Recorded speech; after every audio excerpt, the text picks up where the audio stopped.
are lining up Max Keiser right now from France. While we're getting him on the horn, I just want to go back to this Atlantic Monthly magazine article. The hero, Ben Bernanke, saved the global economy, so why does everyone hate him? So now they don't deny the fact that everybody hates him, and everybody hates the private Federal Reserve and knows it's the occupational force.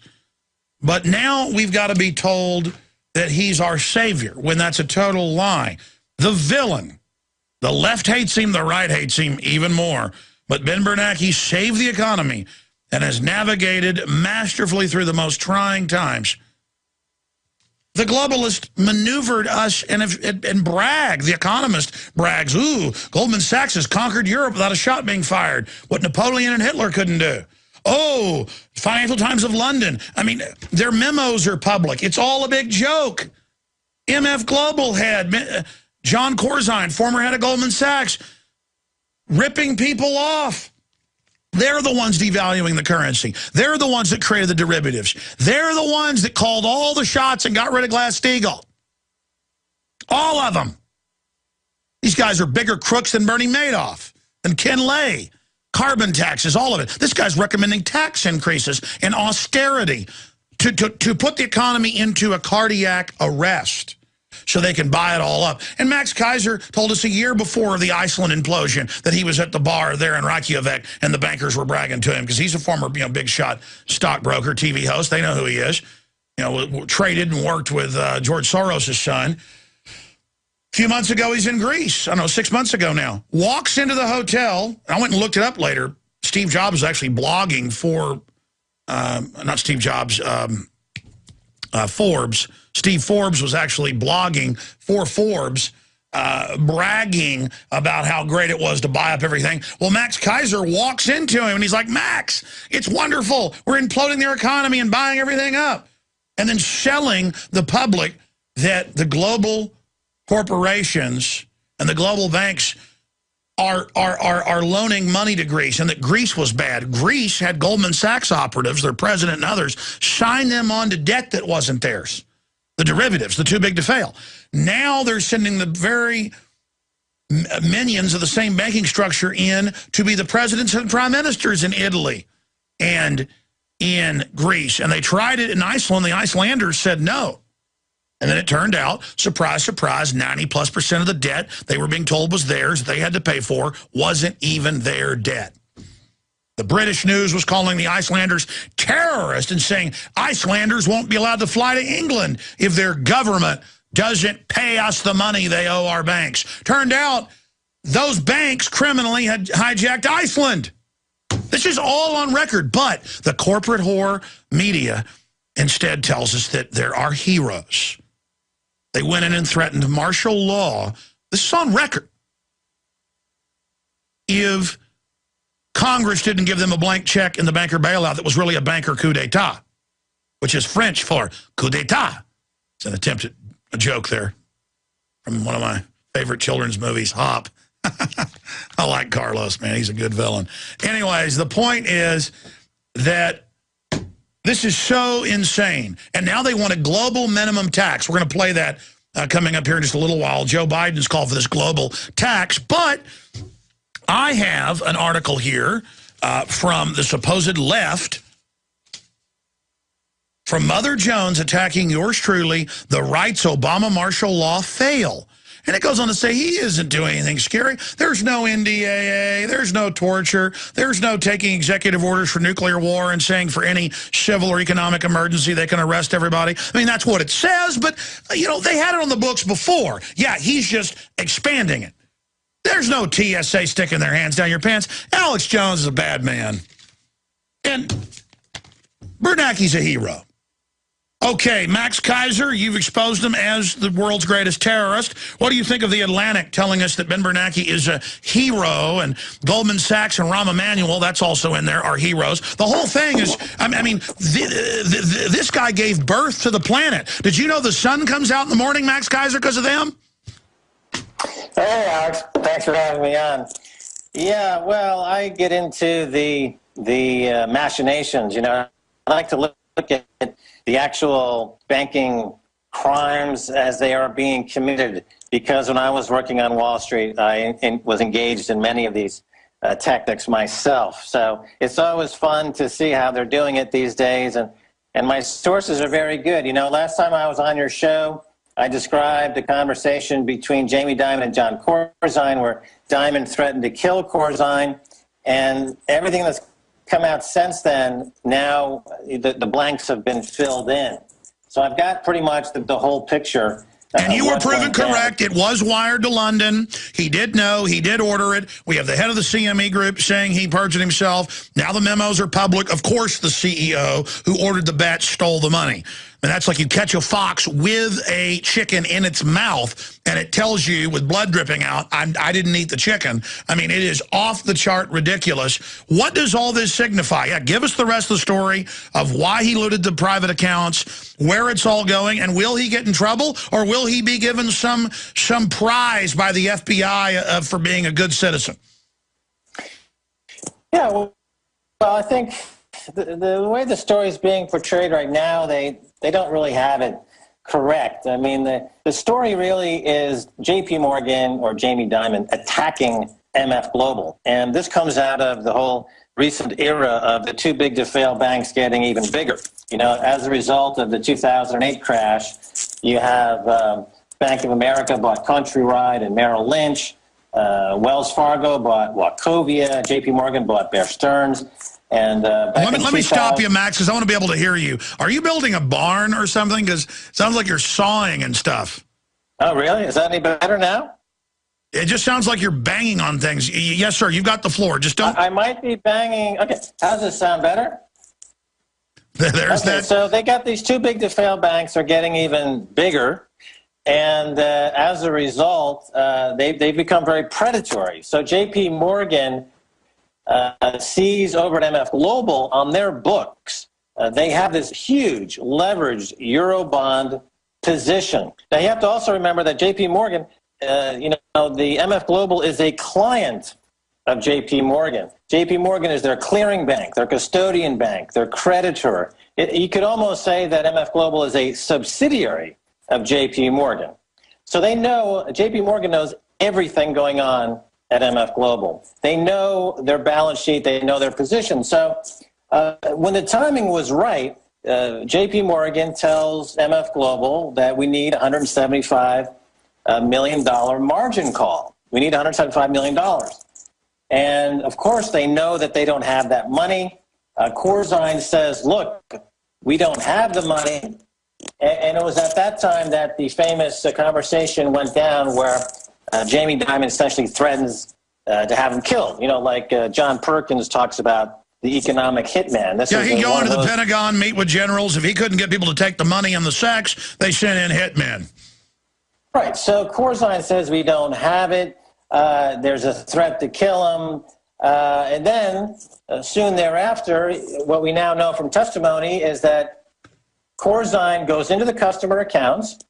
He transfers $200 million of that customer money into a separate entity.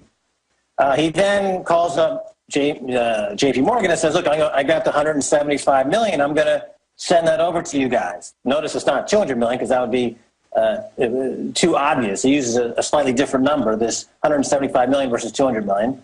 And, of course, J.P. Morgan is kind of shocked because they're trying to throw MF Global under the bus because they want access to this huge leveraged Eurobond position. So Jamie Dimon and J.P. Morgan at that point, they request from MF Global that they send over written confirmation that this money is not coming from customers because they know it is coming from customers. But they want written confirmation that it's not coming from customers because they realize what's going on. Now that written confirmation never materializes, but that money nevertheless goes over to J.P. Morgan. So now J.P. Morgan has committed crimes 3 different ways. They've purposely thrown the company under the bus. They've instigated customer theft of funds, and they willingly and knowingly took stolen money. Shortly thereafter, of course, the firm goes bankrupt. And this is where we see the payoff, because that huge leveraged bond position gets sold off into the market to George Soros. George Soros fences that position, that multi-hundred-million-dollar euro position, makes a ton of money, of course, because he's working with J.P. Morgan, and he's a client of J.P. Morgan as well. And they fenced this out to Soros before this all goes down. And we see the progression of yet another bank, Heist, and another incidence of too big to fail getting bigger. And it's all orchestrated from the side of J.P. Morgan. And John Corzine is a bit of a patsy in all this. All right, well, let me expand on that, though, because I was looking at the connections with Obama and Goldman Sachs and the head of the EPA formerly being Goldman Sachs, and then all these third world countries, the presidents are Goldman Sachs, and then the finance minister is Goldman Sachs. I mean, literally over 8 out of 10 presidents or finance ministers in the world. I just randomly have started looking up the names of African country leaders, Latin American, New Zealand, European. It's Goldman Sachs, Goldman Sachs. I know J.P. Morgan Chase is bigger. I know they're the big Federal Reserve shareholders, all that, you know, heart of the New World Order. I know they're bigger. But then is like Goldman Sachs the technician team that, I mean, what's that relationship there? Because I just see Goldman Sachs operatives everywhere. The money is being funneled back to J.P. Morgan. Is that like Don Corleone up on the hill or something? And then what, A, and then B, what's going to happen to Corzine or whoever? I mean, now, do people perjure themselves and a bunch of money goes missing and no one gets in trouble? Because that signal is going to destroy confidence. Well, no, the J.P. Morgan is at the top of the pyramid, really, because they're the ones working directly with the Fed. J.P. Morgan has on their books over $90 trillion in derivatives. They have something like 25% of the global derivatives business is right on J.P. Morgan's books. And they also have Blythe Masters, who invented the credit default swap. So when people are frustrated, for example, when the price of silver gets knocked down or the price of gold gets knocked down, that's Blythe Masters. He's in the market terrorizing these markets with these naked credit default swap contracts that he floods the market with these sell orders, these bogus flash orders to manipulate the prices. So that's all at J.P. Morgan as well. Goldman Sachs is their specialty, as you pointed out earlier. They're more out in the Eurozone. They've destroyed Greece. They're attacking Portugal. They're undermining Spain. They've totally corrupted Brussels. They're really trying. They're all over Europe. I mean, I live 3 blocks from their France headquarters, so I see those guys all the time going in and out of there with their briefcases and shiny loafers, plotting to destroy various countries for a quick buck.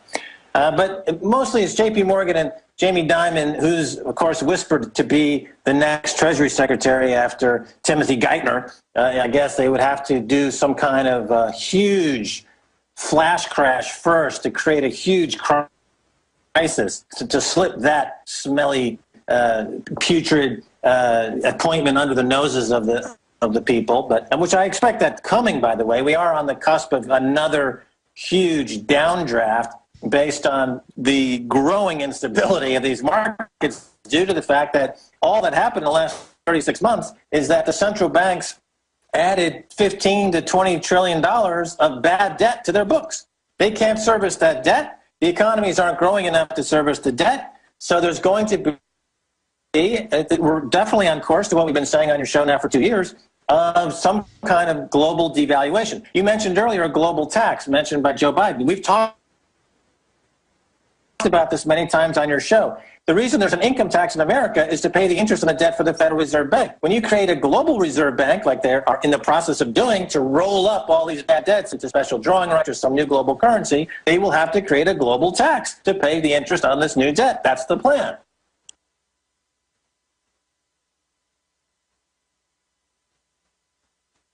Hello? World, they're announcing that world government is going to take everybody's liberty for their own good. They're announcing how lucky we are to have this happening. What heroes Jamie Dimon and, of course, Bernanke are, and why does everybody hate them? I mean, that's the actual headline here in the Atlantic. Ben Bernanke saved the global economy, so why does everybody hate him? And of course, he's just a front man for these guys. But we know they want to raise taxes, cut benefits, and keep taking over. But now people are learning that they're the authors of our doom. Everybody's buying guns. I don't see them at the end of the day getting away with this. What's their exit strategy? What are they thinking? Or are they so crazy, it's like, why upgrade the nuclear reactors? Let them blow up. I mean, it's just like total psycho behavior. Well, I just saw a report that was saying why the pink slime, which they've discovered is 20% of the hamburger meat in America, it really is a good thing. And that people shouldn't disparage the wonderful qualities of pink slime. It's got ammonia in it. Cancer's good. Come on. Yeah. Come on. So if you own all the media outlets, except yours, of course, if you own all the other media outlets, you can create any reality you want. And if see, the great thing about financial terrorism, and we saw this in 2008, you know, they tried to pass that bailout, $750 billion. Hank Paulson went before Congress, and the initial vote was no. Then, of course, he just instructed his boys on Wall Street to hit the sell switch. There was a mini crash, and it scared the Congress people into voting yes. Same thing in Europe, same thing in Greece. To get the people to sign on, they staged these horrific financial terrorist attacks to stock market crashes, and then the people are panicked into voting whatever they're going to vote. So this is great, but this is great about having algorithmic trading, computer trading. So over 70% of all the trading on the exchanges is computer generated. And all the computer-generated trading is by algorithmic program trading that are created in the Wall Street banks. And you create an algorithm, a program that says, okay, when certain conditions are X, Y, and Z, we're going to dump, $1 trillion in orders, sell orders into the market, naked sell orders, flash crash, and we're going to create a political reality that way. So what is its final end game then? Where does it go? Just bankers slaughtering everyone, drinking gallons of blood, dancing around like Nero? Well, the trend toward consolidation in the banking industry is picking up speed. I imagine at the end there'll be 2 or 3 major mega banks run by 2 or 3 people who have net worths. You know, what the biggest guy in the world has a net worth that's 50 billion or 60 trillion. I would imagine that at the end you'll have people with net worths of like a country, $400 billion. Stay there. Let's go ahead and play this short clip. This is Biden yesterday. We want to create a global minimum tax because your tax money, as Max was pointing out, income taxes globally. What year we get the Federal Reserve? 1913. What year we get the income tax? 1913. What year we get the federal investigative groups that were set up to knock heads? You guessed it. Everything 1913. What year they get rid of the senators being appointed by the states? 1913. Oh, you didn't know that? The states used to run things? Yeah. Max Keiser's our guest. Let's go ahead and go to this short clip of Joe Biden, a global minimum tax. Here it is. We want to drop the rate, particularly for high-tech manufacturers like you, Mr. President, even further than the 20%. We want to create what's called a global minimum tax because American taxpayers shouldn't be providing a larger subsidy for investing abroad than investing at home. What a way to push global government is to claim somehow it'll help Americans. It's total bull. That's what the OECD and others say. They want an 85% global average tax rate, but he calls that lower. That's called lying to crowds. Max Keiser, that's what the globalist plan is. One mega bank over the world, privately owned, with a giant UN, global government, corporate, NATO peacekeeping army, stealing and robbing from everybody and tearing up our roads and giving us dirt roads. Basically the Hunger Games, Agenda 21. Can they get away with it, is the question, Max Keiser. Well, if you're going to use fiscal policy or tax policy, there's $5 trillion of foreign exchange or Forex traded every single day. By applying a 0.001% tax on those transactions, which are all derivative transactions that benefit nobody except the top bankers, you would raise all the money you could ever want to raise. So Joe Biden, if he had any kind of financial literacy whatsoever and wasn't just stumping for a global central bank to continue this global nightmare and roll up a big tranche of phony debt. I mean, that he would talk about something like that, but that makes sense. What he's talking about is just more of the same. Max, what about the left, the so-called left, criticizing myself and others for worrying about a police state? They're like, ha, ha, ha, look, the guy thinks there's a police state. They don't call this a police state, what's already been set up? You know, talking about the left for a second, there was a great piece by Matt Taibbi on his blog today talking about how the Tea Party and the Occupy Wall Street movements are joined at the hip, because the Tea Party is right in that there is no government regulation, and that the Occupy Wall Street movement is also right in that you've got this huge concentration of wealth at the very top. For example, Ray Dalio, he is a hedge fund manager in Greenwich, in Westport, Connecticut. He paid himself $3.6 billion in compensation last year. That's B with a billion. $3.6 billion in compensation. He runs hundreds of billions of dollars for people. And when you have folks, individuals like back in 1993, George Soros famously broke the Bank of England. It was the first time an individual who ran a hedge fund challenged a country. He broke the Bank of England, he crashed the British pound, and he made $1 billion in 1 week. Now, all the hedge funds since then have been trying to be like Soros, amass huge amounts of money under management, and as we saw with Greece, that was cooked up with John Paulson, another hedge fund manager, and Lloyd Blankfein, the CEO of Goldman Sachs, and... Hold on, finish that thought. Back in 60 seconds. By the way, tonight, The Secrets of Prometheus, InfoWars Nightly News, PrisonPlanet.tv. And the 74th annual edition of the Hunger Games from Region 6. I saw a comment on a blog where they had the radio show posted. They're like, what is this, the Hunger Games, Region 6? That's art imitating life. You understand? And this isn't art. This is life we're covering here. People say, well, the Hunger Games is anti-New World Order. How are you saying it's a conditioning tool? Because it's shown as fiction. It acclimates people. And what you see in films like that is exactly what the globalists had planned. I'm not saying the person's either good or bad. I don't know. Side issue, I just thought I'd throw that out there. Max Keiser, maxkeiser.com. I should have pointed that out. TV host, researcher. Max, finish your point about where you see all this going. And then I want to ask you, what made you wake up, even though you're very successful and everything, and leave the stock market and then expose it? Well, you know, to finish off my point, you know, going back to Soross in '93, he was the first individual to crash a country. And so these super wealthy hedge fund managers and bankers have been doing that ever since, and they're just getting bigger and bigger and bigger. And as a result, you now have individuals who are bigger than countries, and we're seeing them crash countries to make a profit. And they're making lots of profits. And I just saw a very interesting tweet fly by in my tweet stream here that fuel is being rationed to British ambulances. So the price of fuel is so high now in Britain because of the money printing, because of the banking terrorism, because Mervyn King, the chairman of the Bank of England, is a stooge for the ruling class. The price of gas is so high, petrol, that ambulances can't afford it. Now, this is having a direct impact. This is called financial repression, when the central banks keeps the jackboot of their manipulation on interest rates so that they're near 0%. This means that money is opening a gash in the economy, and money is flooding in with that 0% rate and driving things like fuel costs higher, and while pensioners who rely on retirement income and higher interest rates can't survive.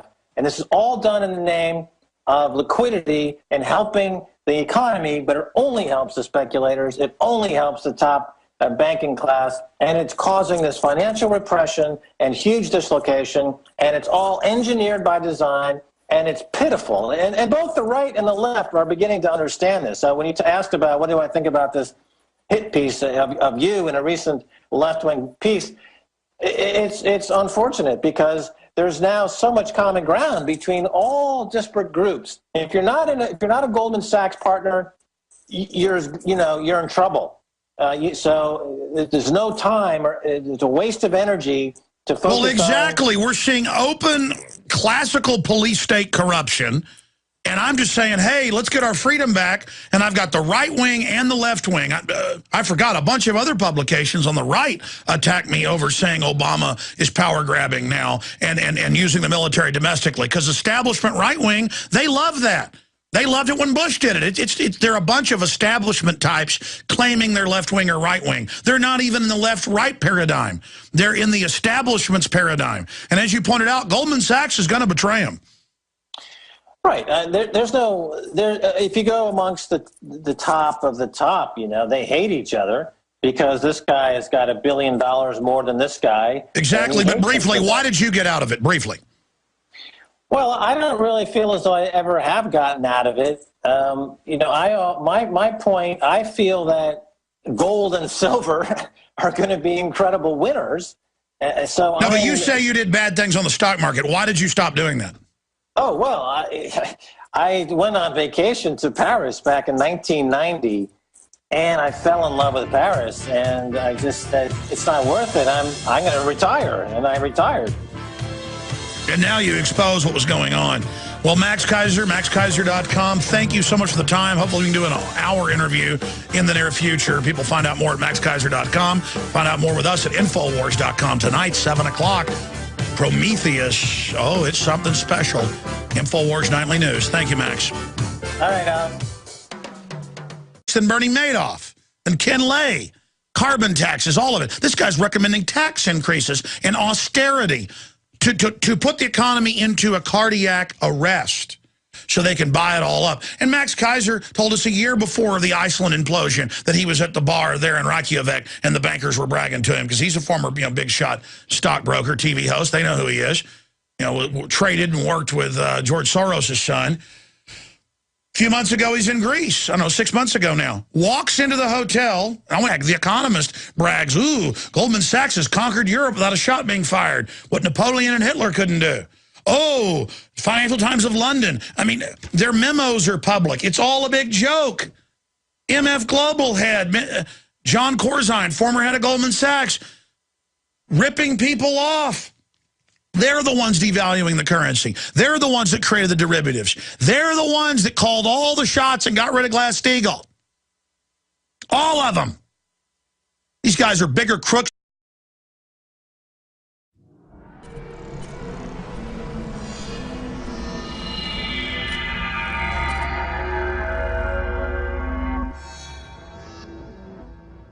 We are back live. We are lining up Max Keiser right now from France.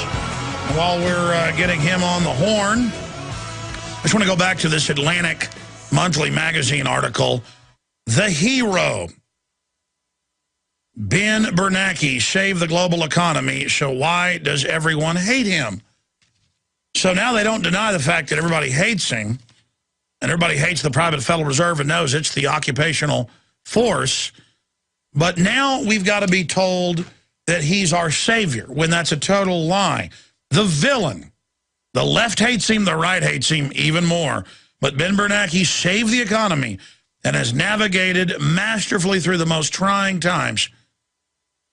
The globalists maneuvered us and Brad looked it up later. Steve Jobs was actually blogging for, not Steve Jobs, Forbes. Steve Forbes was actually blogging for Forbes, bragging about how great it was to buy up everything. Well, Max Keiser walks into him and he's like, Max, it's wonderful. We're imploding their economy and buying everything up. And then selling the public that the global corporations and the global banks are loaning